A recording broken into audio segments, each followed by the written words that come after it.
The faded frame. The humid breath of a late New York summer evening still clung to the air, even as the first whispers of autumn began to rustle through Central Park's ancient oak leaves. For Jake Miller, a man in his early 30s whose lifeblood was indistinguishable from the click of a camera shutter, these were the hours when the city truly breathed.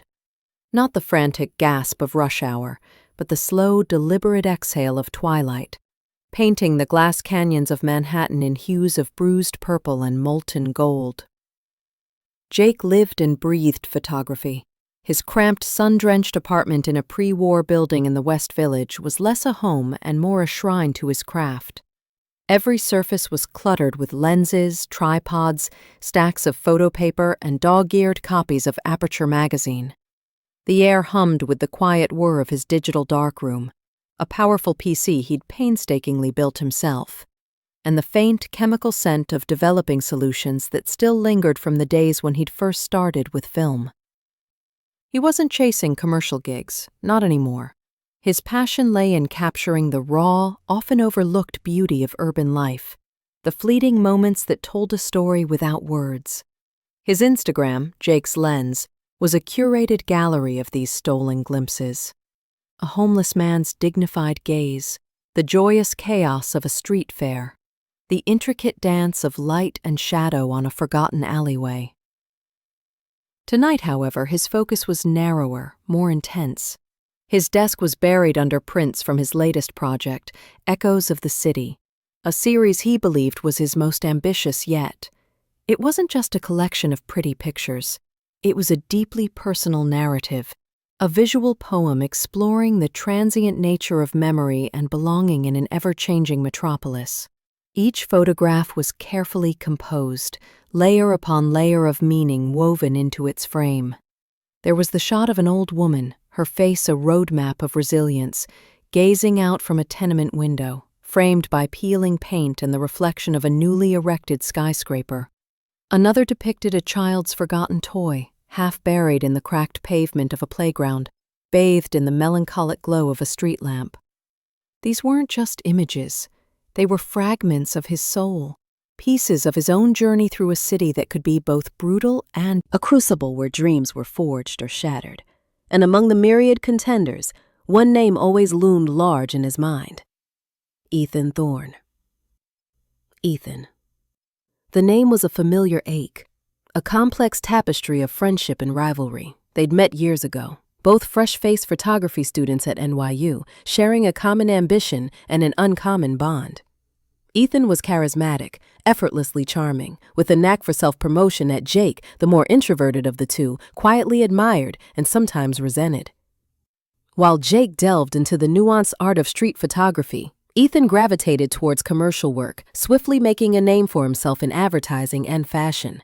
But even with their divergent paths, a thread of friendship had persisted, held together by shared late-night critiques, mutual respect for each other's eye, and a competitive spirit that had always felt healthy, invigorating. Or so Jake had thought. Just last week, over lukewarm beers at their usual haunt, the Dusty Lens dive bar, Ethan had been buzzing about his own submission. "It's a series on urban decay," he declared, his eyes bright with an almost frantic energy. "You know, the forgotten corners, the beauty in the breakdown." Jake had listened, a faint tremor of unease stirring within him. He'd mentioned his own Echoes of the City concept to Ethan months ago, during a particularly vulnerable moment of artistic brainstorming. He'd even shown him a few early undeveloped shots. He trusted Ethan implicitly. Their bond, he believed, was forged in the crucible of shared passion, above petty professional jealousy. "Sounds interesting," Jake had managed, trying to push away the flicker of doubt. "Very much your style, too. You always did have an eye for the gritty side." He'd meant it as a compliment, a way to reassure himself. Now, as he clicked through his final selects, meticulously arranging them in the digital portfolio, the memory of that conversation pricked at him. Urban decay, forgotten corners, beauty in the breakdown. It was unnervingly close to his own concept of memory and the resilience of the human spirit amidst urban erosion. He shook his head, dismissing the thought as paranoia.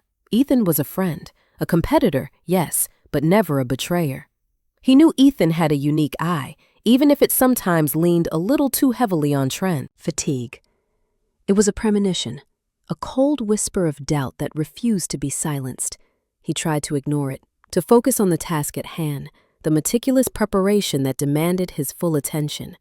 But beneath the surface of his conscious thought, a question began to form, a tiny, insidious worm of suspicion. What if this competition was about more than just art? What if this time the stakes were far higher than he could ever imagine? And what if, just what if, the friend he trusted most was about to become his greatest adversary? The click of his mouse as he submitted the final portfolio sounded ominously loud in the quiet apartment, a punctuation mark on the end of one chapter and the unwitting beginning of another, far more treacherous one. The door that opened, the door that closed. The air in the cavernous main hall of the Waverly Gallery was thick with the hushed anticipation of a well-heeled crowd. The scent of champagne and expensive perfume hung in the air, a stark contrast to the familiar smell of chemicals and paper Jake was used to. He stood awkwardly in a corner, a glass of untouched sparkling cider in his hand, feeling like a misplaced puzzle piece. This wasn't his world.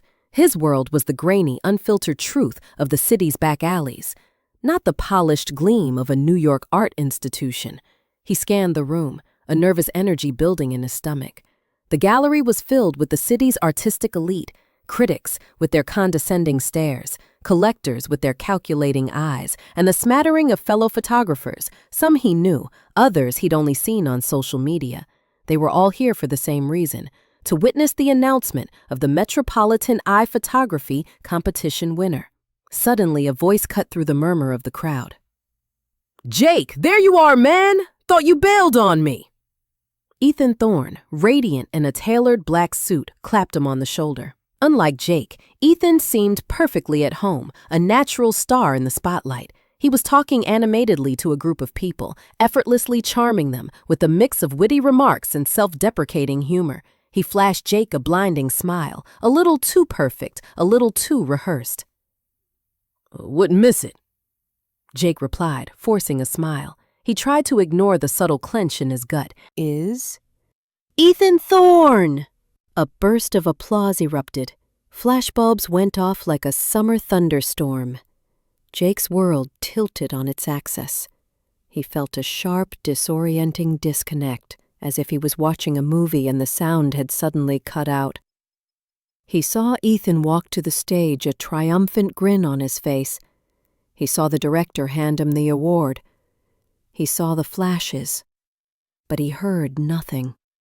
He only heard the blood roaring in his ears, a sound like a distant, angry sea. He slowly moved toward the back of the room, his feet feeling as though they were dragging through wet cement. He needed to see the winning photographs. He had to. He pushed through the crowd, past the congratulatory handshakes and the admiring whispers, until he reached the winner's display wall. And there they were, Ethan Thorne's winning series. Urban Elegies, the title card read. The series was almost an exact replica of his own, a shot of a decaying mural, almost identical to his centerpiece, though with different lighting. An image of a lone child's toy on a street corner, a framed window looking out on a city skyline. They weren't just similar. They were a cruel, calculated echo of his own vision. The compositions, the subject matter, the emotional weight, it was all there, a soulless copy of his soul. The series wasn't just a physical rip-off, it was a conceptual theft. Ethan had taken Jake's most personal, most vulnerable ideas and made them his own, stripping them of their authenticity and repackaging them for the commercial art world. The betrayal was so complete, so breathtaking in its audacity that for a moment Jake couldn't breathe. He felt a hand on his shoulder. "Pretty incredible, right?" Ethan's voice was close, dripping with a false sense of camaraderie. My most personal work yet. I told you I had some big ideas. Jake turned to face him, his own face a mask of shock and disbelief. He looked at the man who had been his friend, his confidant, his collaborator, and in Ethan's eyes he saw Trusted, had just plunged a knife into his back. The door to his old life, a life of shared dreams and trusting friendships, had just slammed shut. And in its place, a new one, a door leading to a future he never saw coming, had just creaked open. Confrontation in the shadows. The night air outside the Waverly Gallery was a cool, sharp slap to the face. It did little to quell the inferno of rage and disbelief burning inside Jake. The city, usually a symphony of noise and light, felt muted and distant. He walked with a singular, furious purpose, the roar in his ears now a focused, primal hum. He didn't hail a cab. He didn't check his phone. His only thought was to confront Ethan, to get an explanation that he knew, deep down, would never be satisfactory. He found him at the Dusty Lens, their old haunt. It was an unspoken ritual. Victory or defeat, they always ended up here. The bar was as grimy and comforting as ever, filled with the usual late-night crowd of artists and dreamers. Jake spotted Ethan at their usual booth in the back, nursing a glass of whiskey, a self-satisfied smirk on his face. So, the great conqueror returns to his old stomping grounds. Jake's voice was low, cutting through the jazz music and the low chatter of the bar. Ethan looked up, his smirk faltering for a fraction of a second before he replaced it with a placid, innocent expression. "Jake, hey man, come on, grab a drink. Celebrate with me." Jake slid into the booth opposite him, the worn vinyl seat creaking in protest. He leaned forward, his elbows on the sticky table, his eyes locked on Ethan's. "What the hell, Ethan? You know what you did.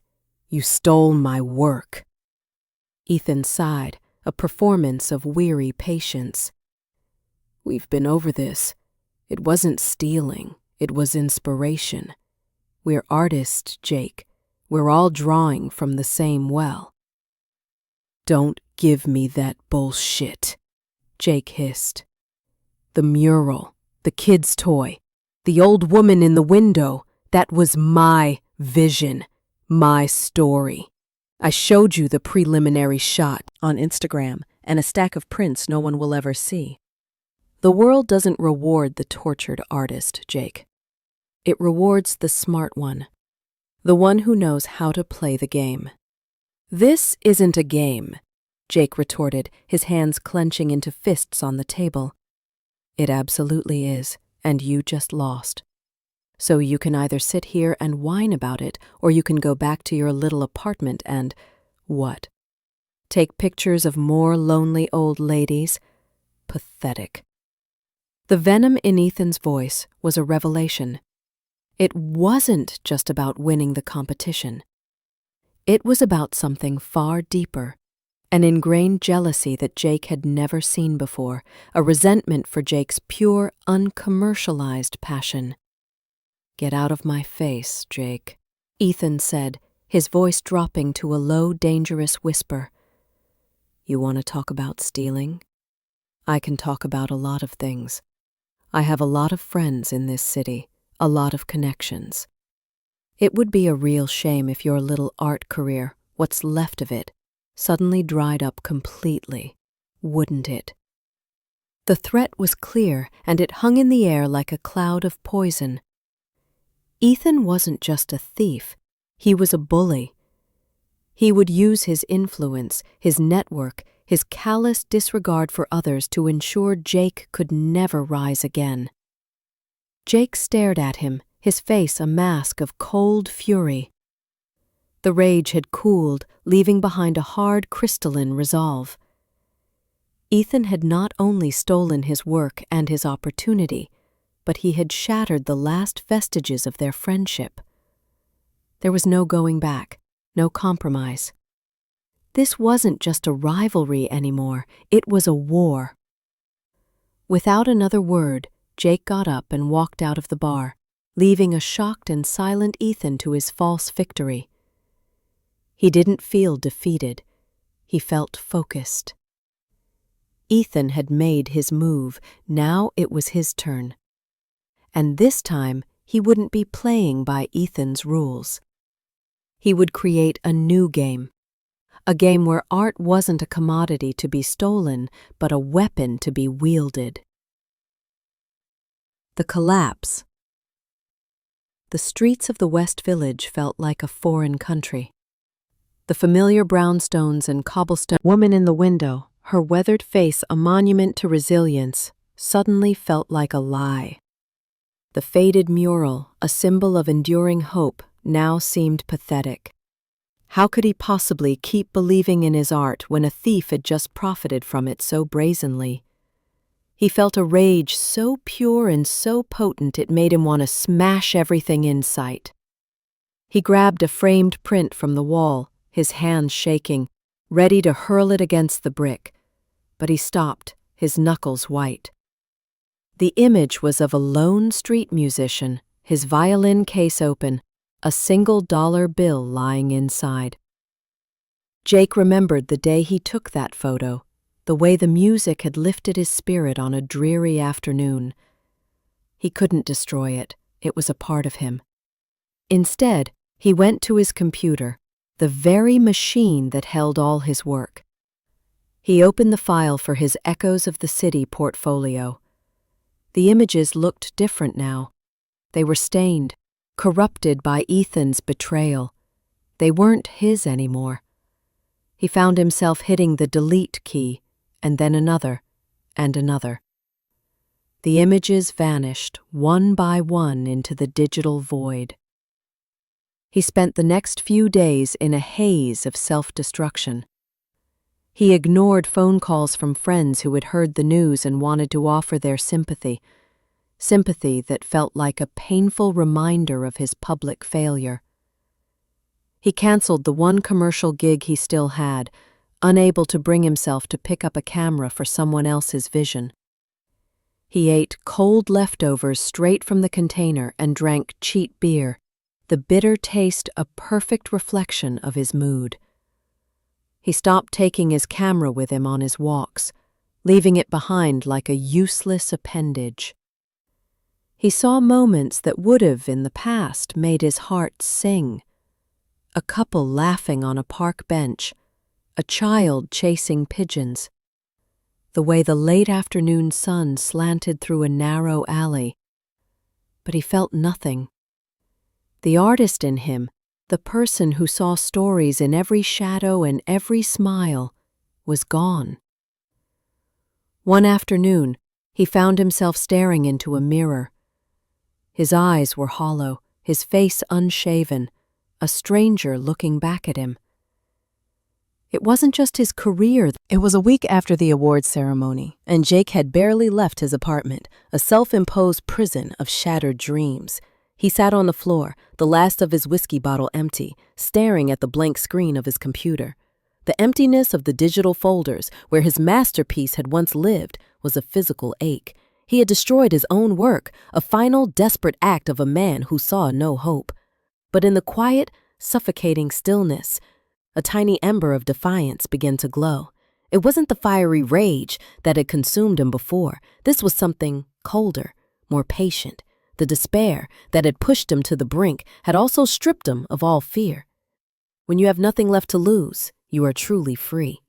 He got up, the movement stiff and deliberate. He took a long, hot shower, scrubbing away the grime and the self-pity. He shaved off the week-old stubble, looking at the stranger in the mirror, who was slowly, piece by piece, becoming himself again. He put on a clean shirt, one that didn't smell of his own failure. He left the apartment for the first time in days, not to walk aimlessly, but with a purpose. He went to his bank and withdrew his meager savings. He then walked to a small, unassuming electronics store he'd passed 1,000 times and bought a burner phone. No social media, no internet connection, just a simple device to make calls. He was cutting all ties to the world that had betrayed him. He needed to disappear to be able to fight back. He found a new place to live, a cramped, dusty garret apartment in a part of Brooklyn he'd never visited, miles away from his old life.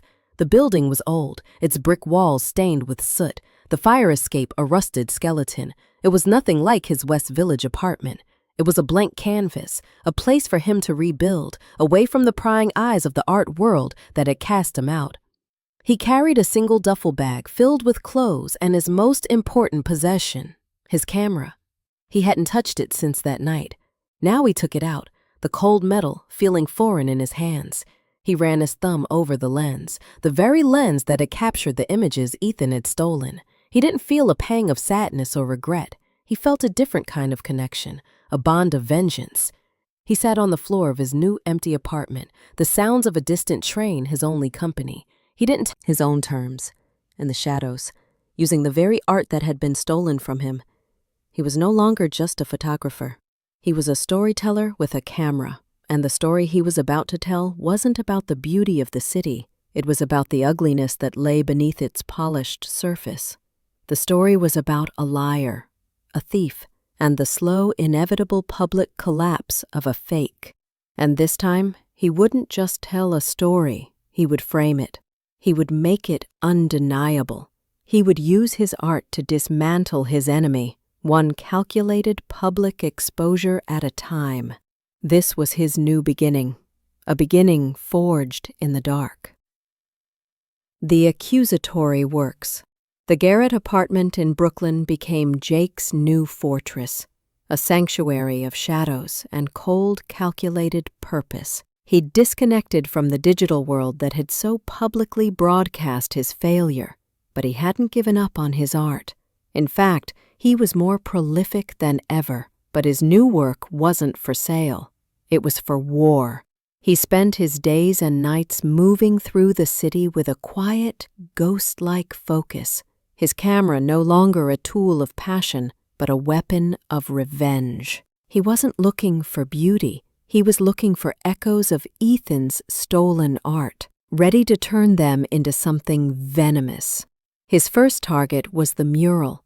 Ethan's winning series had a photograph of a decaying mural, almost identical in composition to Jake's own. Jake found the wall it was on, a grimy brick canvas in the Lower East Side. He didn't take a photo of the mural itself. Instead, he waited. He observed. He spent hours watching the rhythms of the neighborhood, the children playing hopscotch, the elderly men playing chess, the young couple meeting for coffee. He noticed a small, vibrant flower blooming from a crack in the pavement right beside the mural. He took a single, powerful shot, the flower in sharp focus, a symbol of life and truth, growing relentlessly from the very spot where Ethan's lie had been born. He titled it, New Growth from Old Lies. Next, he turned his attention to the urban decay theme. Ethan's series had a shot of a rusted, abandoned swing set, a poignant image of forgotten childhood. Jake went to that very playground on the street. He titled it, The View from the Truth. Jake worked in total secrecy. He developed the photographs himself in a rented darkroom, a place that smelled of the chemicals and paper he hadn't touched since his student days. He didn't post them on his old social media accounts. He didn't show them to anyone. He created an anonymous Instagram profile under a generic username, something like truth.in.art, and began posting the photos, one by one, with no explanation, just the cryptic titles. The posts gained little traction at first, a few hundred likes from anonymous users. But then, a handful of people in the art community, the ones who had followed both Jake and Ethan, began to notice. The titles were too specific. The imagery was too direct. They began to draw connections, to see the echoes of Ethan's work in Jake's new, pointed creations. The online conversations started as whispers, then became full-blown debates. This new artist, truth.in.art, is clearly mocking Ethan Thorne's winning series. Wait, isn't that the same mural and the same playground? Are these a commentary on Ethan's work, or is something else going on? Ethan, of course, was furious. He knew who was behind the anonymous account. He tried to have the posts reported for harassment. He told his friends and followers that it was a bitter, petty attempt by a failed artist to drag him down. But his denials only added fuel to the fire. His carefully crafted public image of the visionary artist was beginning to show cracks, exposed by a handful of simple photographs that were, at their core, just pointing to the truth. Jake had learned his lesson. He didn't have to shout his accusations, he just had to let his art do the talking. And this time, it was speaking a language of undeniable, public revenge. The path of lies.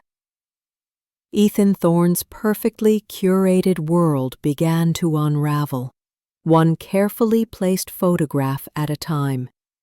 The whispers in the art community grew louder, fueled by the mysterious truth.in.art account. He found himself constantly checking his phone, a cold dread pooling in his stomach every time a new image appeared. The online chatter spread to the art forums, the comment sections of gallery websites, and then, inevitably, to his email. Interview requests from small-time journalists and bloggers started trickling in, all of them asking about the controversy. His once solid support system was beginning to show cracks. His agent, a sharp-tongued woman who lived and breathed for profit, called him one afternoon. "Ethan, what the hell is this? This truth.in art thing is making you look bad. Your publicist can't keep up with the narrative."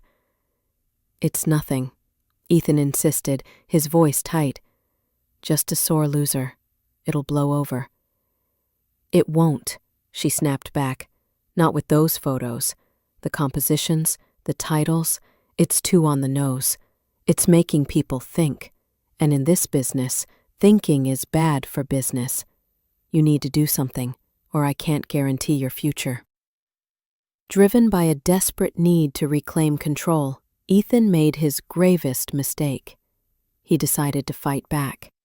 He went live on his social media, his face pale and strained beneath the studio lighting. He launched into a rambling, defensive monologue. "I want to address this ridiculous smear campaign," he began, his voice shaking slightly. "These are just some photographs by a bitter rival who couldn't handle losing. This person is trying to claim that my work is somehow derivative. It's an absurd lie." He brought up his own photographs on the screen, comparing them to the anonymous posts, trying to point out the differences in composition, lighting, and style. But his explanations were too convoluted, too frantic. He was trying to prove a negative, and in doing so, he only drew more attention to the damning similarities. In a fit of arrogance, he decided to attack Jake directly, without naming him. "This person is a purist, obsessed with some romantic, outdated idea of art that doesn't exist anymore. They're a relic." He paused, then added, "They're just upset that their work is too niche, too boring to ever be successful." The words were meant to sound like a confident artist dismissing a rival, but they had the opposite effect. They sounded petty. They sounded worse.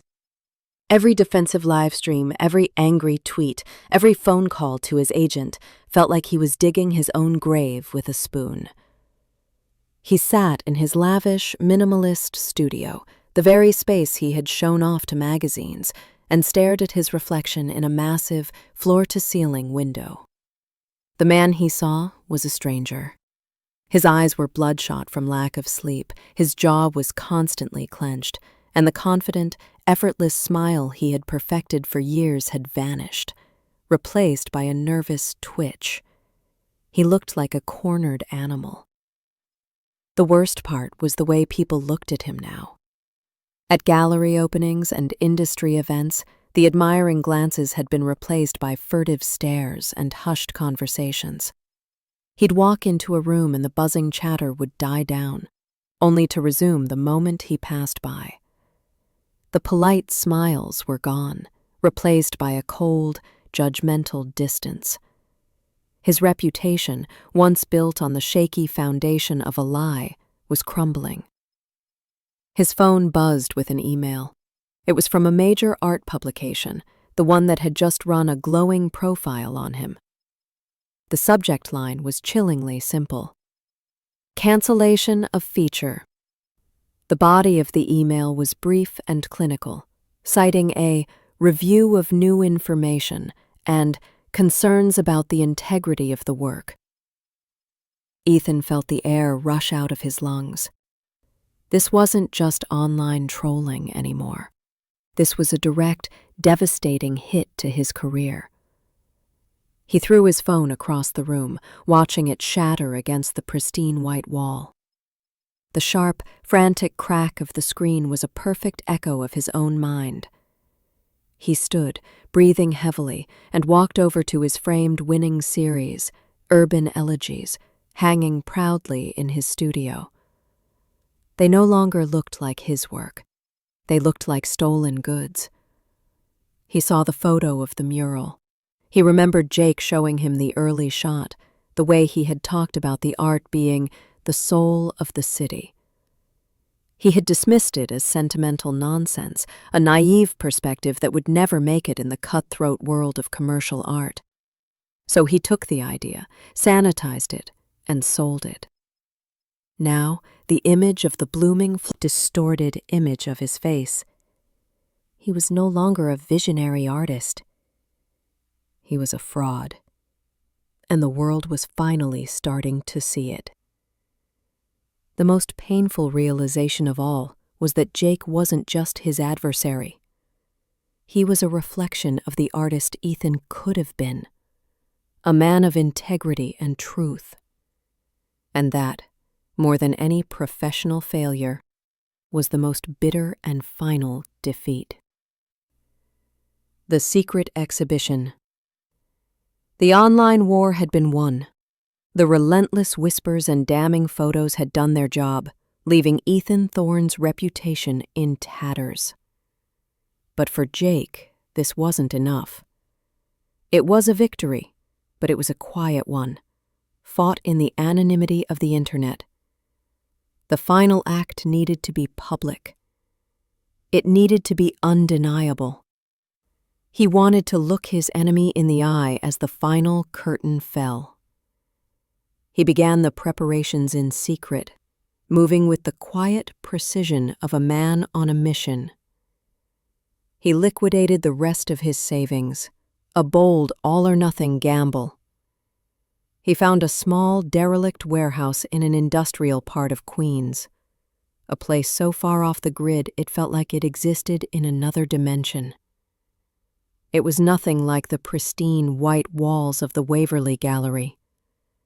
The concrete floors were cracked, the walls were stained, and the scent of dust and neglect hung heavy in the air. It was perfect. He sent out anonymous invitations, not to the entire art world, but to a carefully selected list of journalists, bloggers, and key industry influencers who had been following the online drama. The invitation was a simple black card with a cryptic message. The Truth in Art. A one-night-only exhibit. The final word. There was no name, no gallery title, just the address and the time. It was a risk. Would anyone show up? To his surprise, they did. Curiosity, it seemed, was a powerful motivator. On the night of the exhibition, a diverse crowd trickled into the warehouse.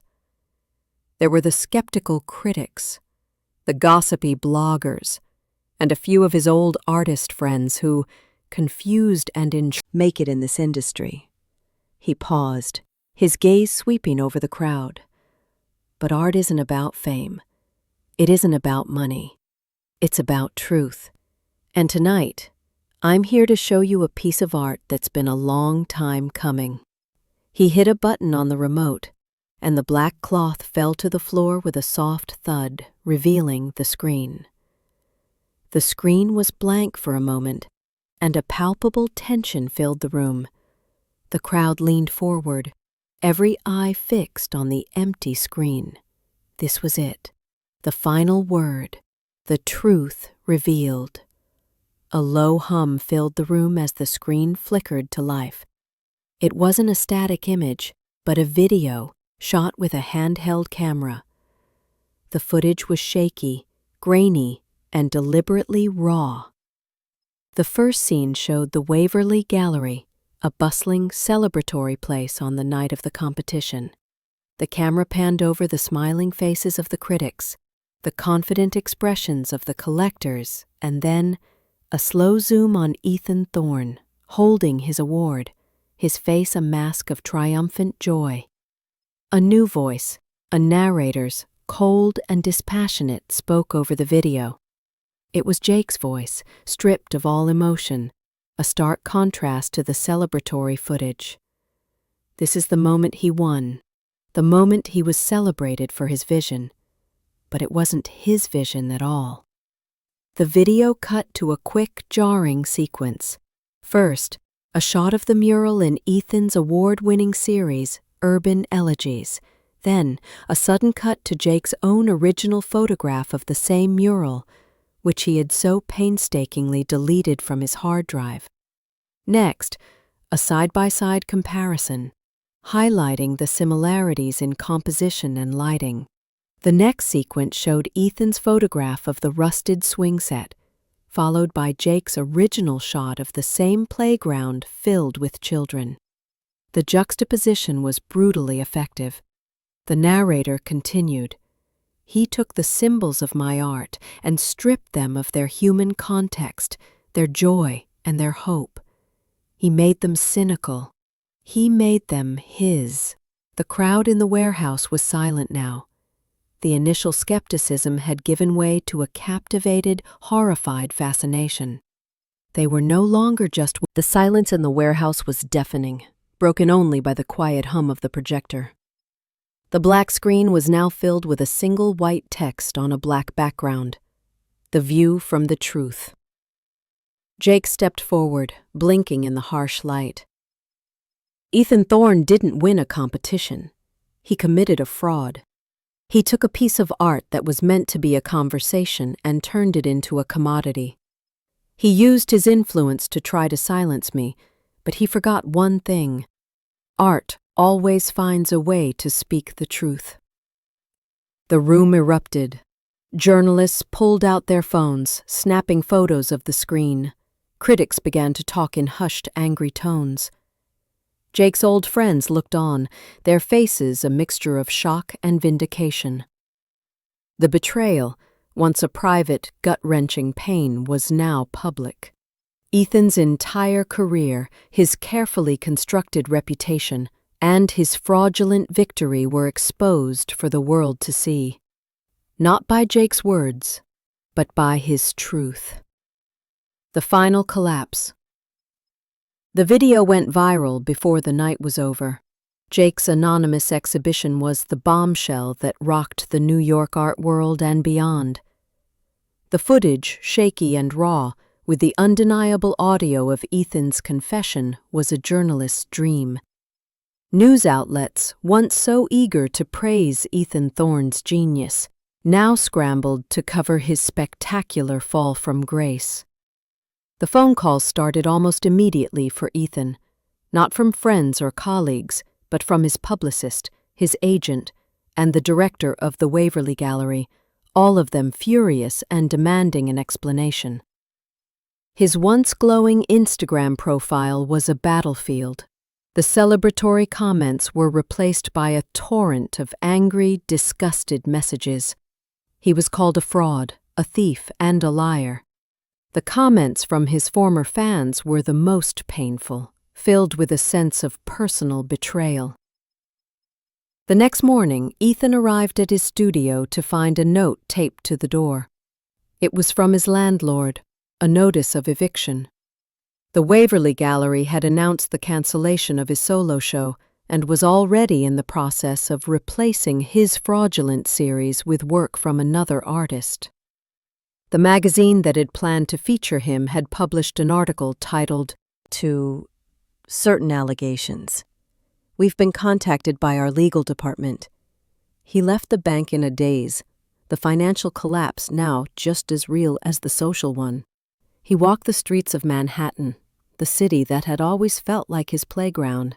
Now every building, every street corner, every stranger's glance felt like an accusation. The city which he had so confidently declared as his to conquer had turned its back on him. He saw a homeless man sitting on a park bench, the same one Jake had photographed, and for the first time Ethan saw himself in that man's reflection. Stripped of everything, with nowhere to go. The final bitter blow came in the form of an email from his agent. The subject line was chilling. Final notice. The message was short and direct. "We're dissolving our contract, effective immediately. We will no longer represent you." It was over.